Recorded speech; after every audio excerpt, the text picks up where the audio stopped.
If you think they're gonna let this man, Donald Trump, get anywhere near that White House again, I just encourage everyone to open their eyes. I mean, the game is hiding in plain sight. These people will stop at nothing, whatever it takes. Legal to, now we're increasingly seeing in Maine or otherwise extra constitutional, to whatever means it's gonna require, take Trump out of contention, and then trot their person in with the red carpet rolled out. It's like, what is the old Lenin expression, they're selling us the rope today that they're gonna use to hang us tomorrow. I think that's exactly what's happening right now, and I think people in our movement need to open our eyes and see it. You gotta wonder why more people haven't commented on this. People ain't commenting on this, well, mainstream media people that is because Trump opposes their new world order.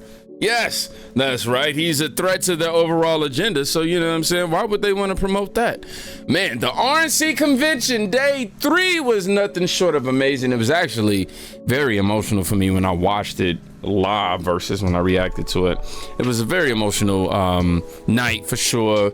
Donald Trump addressing in detail what took place with his assassination attempt and everything like that. From that to Hulk Hogan, starting a Trump-a-maniac, Trump-a-mania and all that. Definitely brought me back to being a kid again, for sure. So yeah, man, last night was definitely a wide range of emotions. But in this video, we're gonna focus on Tucker Carlson's, I'm trying not to mess his name up, Tucker Carlson's segment. Man, nothing short of amazing. I'm telling y'all, it was nothing short of amazing. I'm trying to hear him get to it because I want to read the caption that's right above it. Ian Miles said Tucker Carlson knocked it out of the park with his speech at RNC. Phenomenal. It also says that Tucker Carlson says Trump called his wife after Antifa came to his house in 2018 and told her he would probably personally stand guard outside. Wow. We're friends with Donald Trump. Thank you for having me. I have been to many conventions. I have never been to a more fun convention or a convention with better vibes. They literally let Navarro out of prison. First of all, thank you. This feels a lot different from what I thought it was gonna feel like. I can't hear you, but I know it's something good.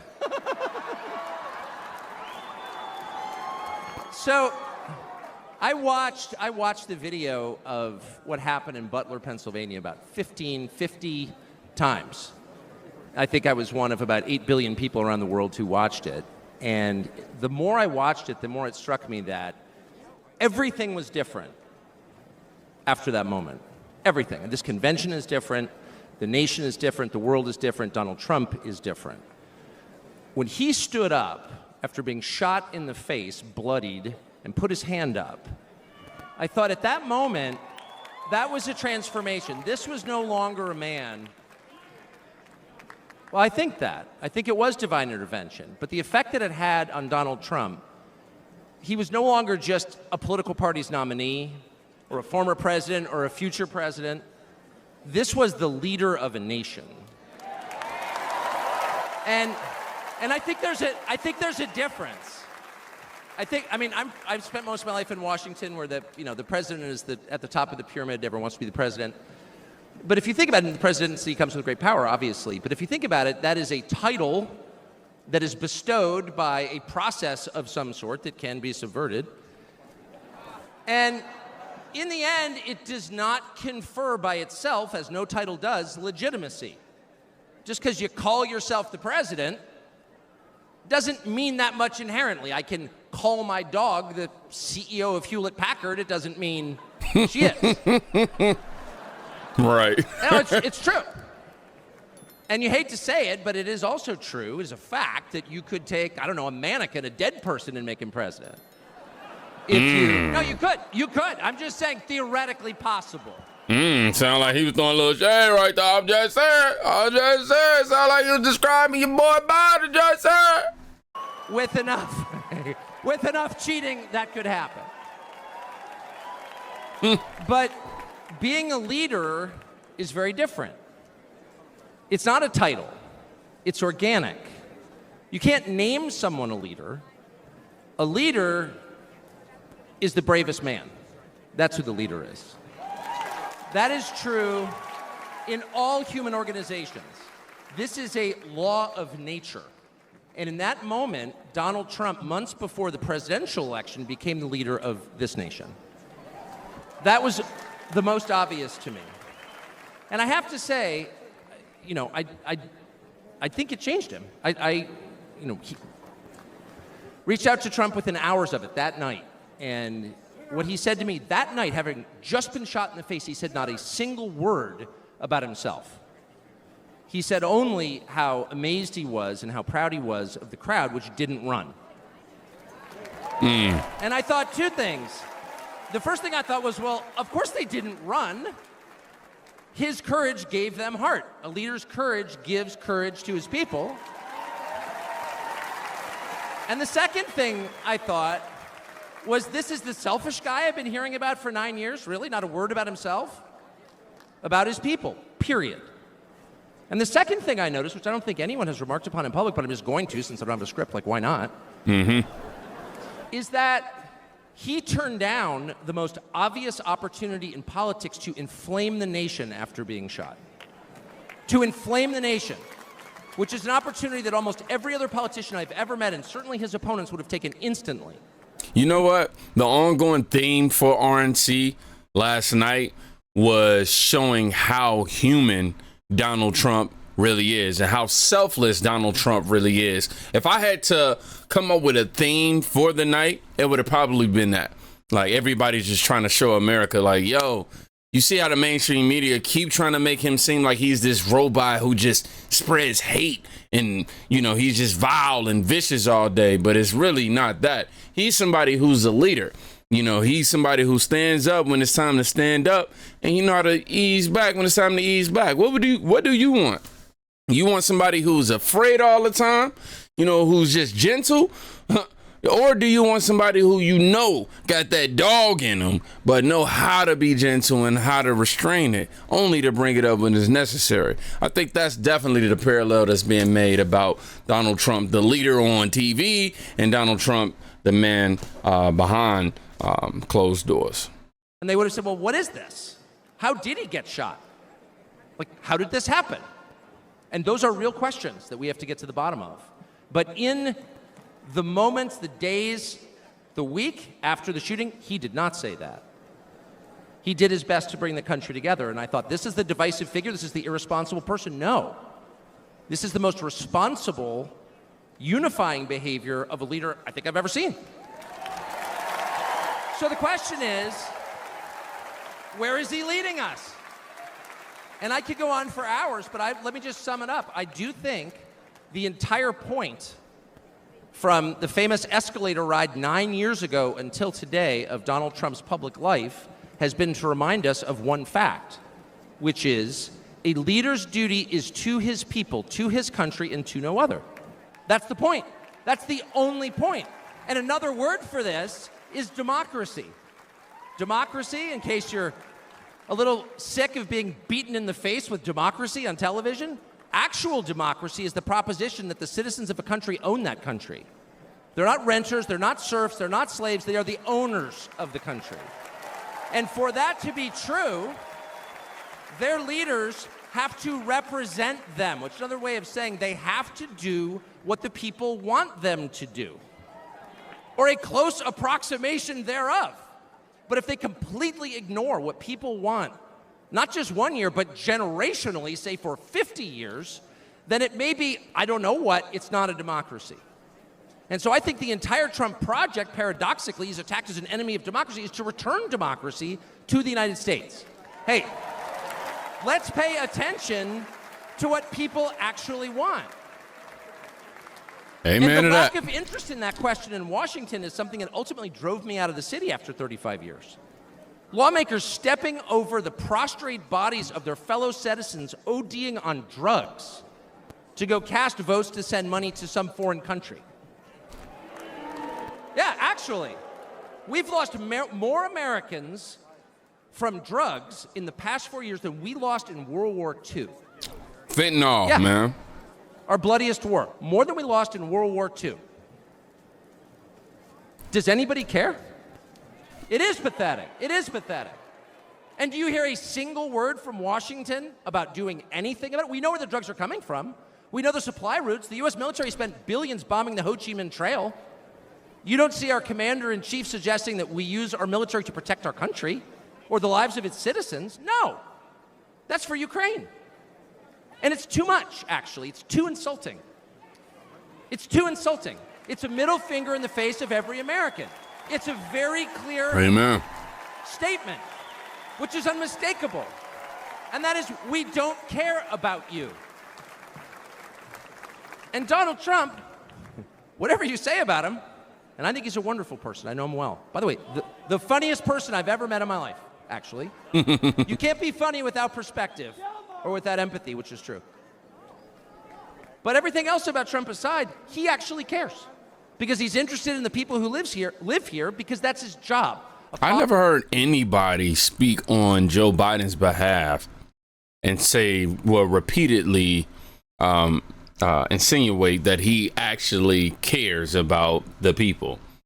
I don't get that from nobody on the left.